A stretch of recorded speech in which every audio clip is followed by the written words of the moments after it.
सभी दर्शकों को नमस्कार।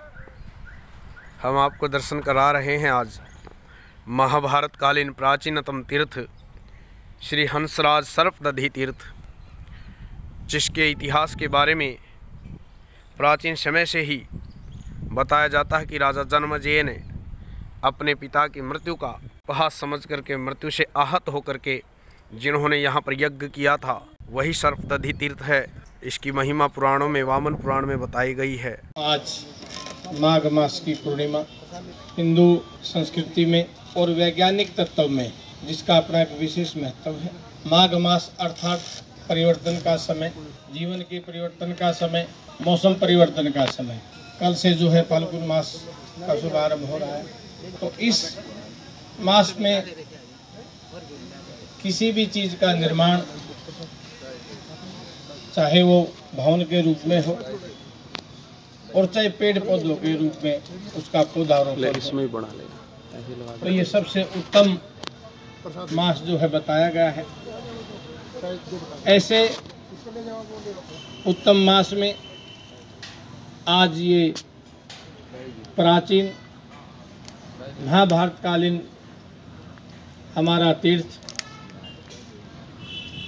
वैसे तो सफेदों का नाम ही स्वयं इतिहास में दर्ज है, महाभारत में दर्ज है, सर्पदमनक तीर्थ के नाम से। मैं श्रीमान समाज सेवी श्री त्रिलोकचंद जी का मंच पर अभिनंदन करता हूँ। सफेदों जो है जिसका वास्तविक नाम है वो सर्पदमनक। सर्पदमनक, दमन जो होता है वो किसी भी चीज़ का दमन, उसका विनाश, उसका अस्तित्व समाप्त करने के लिए। तो सर्प, तो इस प्रकार सर्पदमनक जो नाम तीर्थ पड़ा, उसके पीछे जो हम जो श्रीमद् भागवत सप्ताह जो सुनते हैं, तो मद् भागवत सप्ताह के जो महात्म्य है उसमें बताया है कि भी राजा परीक्षित को तक्षक नाग ने जब डस लिया था, तो तक्षक नाग के डसने के बाद ये तय हो चुका था कि भी अगले 7 दिन पश्चात आपकी मृत्यु निश्चित है। वो मोह में नहीं फंसे, ज्ञान की तरफ बढ़े कि भी जो आया है उसने जाना है, ये जीवन की एक सच्चाई है। तो उसको समझ के परीक्षित ने जो है स्वीकार कर लिया कि भी मेरी मृत्यु निश्चित है, इसलिए मैं धर्म और ज्ञान की बातों को सुनूंगा। परंतु उनका जो पुत्र जन्मेजय था, उन्हें उससे पहले कहा कि भी मेरे पिता को सर्प या सर्प की कोई भी जाति या प्रजाति ना डसे, इसलिए मैं जो है कि सर्पदधी, दधी जो शब्द है वो दधी शब्द दही का नहीं है, वो दग्धे शब्द है कि भी जहाँ सर्पों को अग्नि में स्वाहा कर दिया।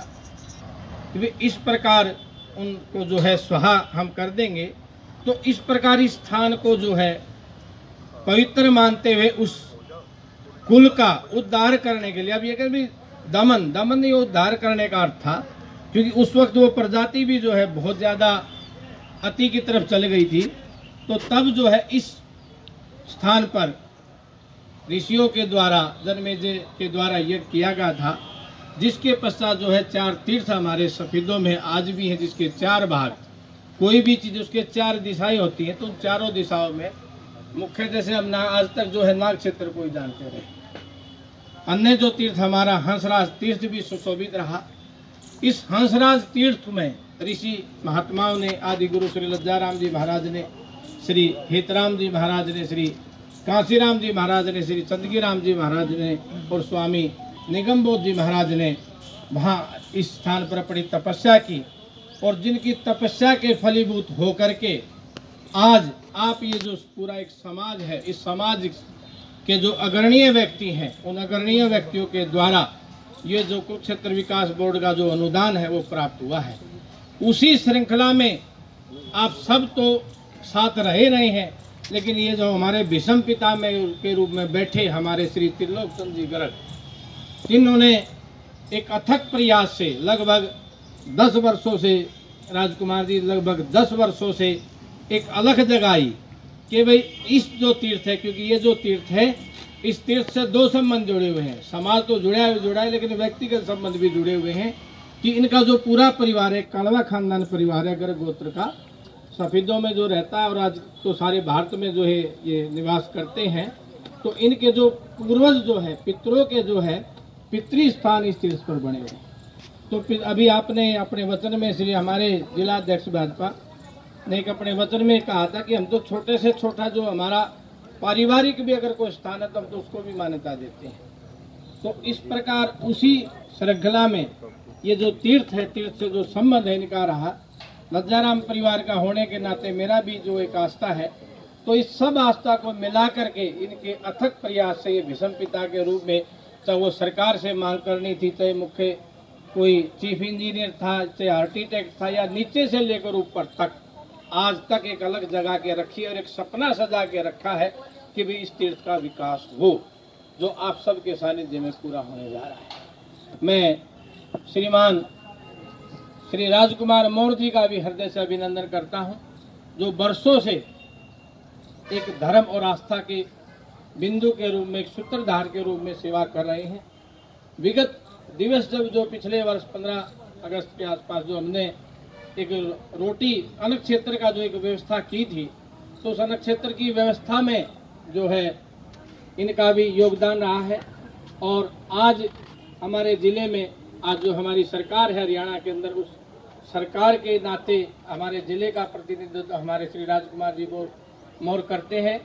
और हर हिसाब से, मन से, कर्म से और वचन से, सभी बातों से ये अपने वचन के धनी हैं। ऐसे सज्जन महापुरुष का भी मैं जो है इस सभा में, आज की इस ऐतिहासिक सभा है उसमें मैं अभिनंदन करता हूं। और हमारे राकेश कुमार जैन जी भी हमारे मध्य में बैठे हैं, जिन्होंने इस जो लंगर सेवा है उसमें पूर्ण योगदान जो है हमारा शुरू हो रहा है। हमारे ब्रिजेश अग्रवाल जी, इनका भी अथक प्रयास वर्षों से स्वामी निगम बोध जी के समय से ये करते रहे। ये सज्जन पुरुष, ये हमारे तायल साहब, अन्य जिनके मैं नाम जो है चेहरे जानता हूँ लेकिन नाम नहीं जान पाता, तो मैं उनका भी मैं अभिनंदन करता हूँ। और सरकार के सभी प्रतिनिधियों का भी अभिनंदन करता हूँ कि जिन्होंने इस महाभारतकालीन तीर्थ को आज सुध ली, और ये जो सुध लेकर के जो एक बड़ा एक भारी एक ऐसा कार्य नजर आ रहा था, उस कार्य को सरल बनाने में आप जैसे योद्धाओं ने, आप जैसी की भावनाओं ने इस तीर्थ को आगे बढ़ाने में जो एक सहयोग दिया है, तो की तरह आपकी जिंदगी में महकती रहे हैं। बहुत बहुत अभिनंदन, बहुत बहुत आशीर्वाद। हम नहीं, ये इनके लिए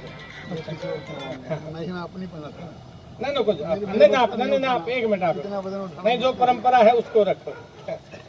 मैं आज के इस कार्यक्रम में अपना अमूल्य समय दिया, इनकी अपनी आस्था, इनका अपना स्थान है, इनका अपना धर्म क्षेत्र, इनका कार्य क्षेत्र, इनका विधानसभा क्षेत्र है, और भगवान इनको इस तीर्थ से पूर्ण जो है आस्था और सबल और शक्ति दे। और मैं इनको भी फूलमाला से आज अभिनंदन करता हूँ। आइए हम इस सबके दर्शन करते हैं। ये वो प्राचीन तीर्थ है, अभी सूखा हुआ है, भविष्य में इसका नवनिर्माण किया जाएगा। ये माँ भगवती दुर्गा देवी का मंदिर, सिद्धपीठ, यहाँ माँ सरस्वती का, शारदे माता का मंदिर स्थापित है। और यहाँ पर पूरा प्रांगण है जो तीर्थ स्थल के रूप में भविष्य में जाना जाएगा। पर्यटक के रूप में भी यहाँ पर बढ़ावा मिलेगा। ये श्री दादा हेतराम तपोमूर्ति, तपोनिष्ठ, प्रातः स्मरणीय श्री श्री 1008 श्री बाबा हेतराम जी की समाधि स्थल, जिन्होंने यहाँ पर रह करके अनेकों वर्षों तक तपस्या की, भगवान शिव के सानिध्य में जो हमेशा लगे रहते थे, ये उनकी समाधि है। ये हंसराज तीर्थ के नाम से प्रसिद्ध है। महाभारत कालीन राजा जन्मेजय ने अपने पिता के निमित्त यहाँ पर सर्प दमन यज्ञ किया था। नाग क्षेत्र के नाम से आज भी प्रसिद्ध है। और ये जो है सर्पदधि तीर्थ के नाम से प्रसिद्ध है। इसी यज्ञ के पास, इसी तीर्थ के पास आकर के इन्होंने ध्यान किया था, काल सर्प योग, काल सर्प दोष दूर करने के लिए तपस्या की थी। इसी स्थल पर ये प्राचीन शिवालय है।